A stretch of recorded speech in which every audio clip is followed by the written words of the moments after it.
وقتی توی یه جاده سفر میکنین خوبه که موانع راهو بشناسین، چون نمیخواین تصادف کنین. مگه نه؟ همین مسئله توی سفر ما به سوی موفقیت هم صدق میکنه.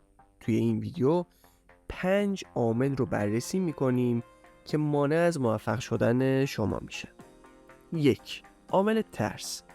ترس یکی از بدترین دشمنای موفقیته. وقتی که ترس ریشه های حساس خودش رو دور شما میپیچه و شما رو به اسارت خودش در میاره، هرگز قادر نخواهید بود که به رویاهای خودتون برسید. ما باید با ترس خودمون روبرو بشیم و ببینیم که اصلا به چه دلیلی اونا وجود دارن. اونا رو به گوشه‌ای پرتاب بکنیم و رویاهای خودمون رو با اشتیاق شکست ناپذیر دنبال کنیم. 2. رغبت و بی‌علاقگی.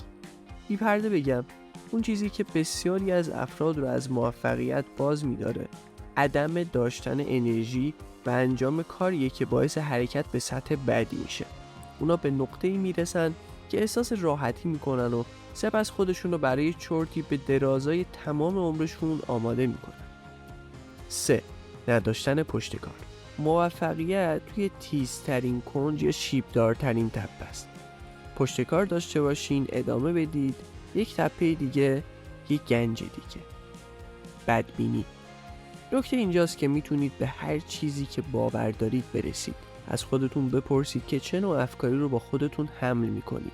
آیا خوشبین هستین یا بدبین؟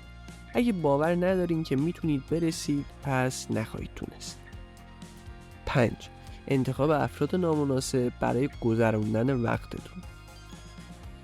این عادت ما رو به راحتی تبدیل به محصولی از محیط میکنه. به همین خاطره که گذروندن وقت با کسایی که به شما فشار میارن تا به عقب برنگردید اهمیت بسیاری داره. در مورد افرادی که اطرافتون هستن چه ایده‌ای داری؟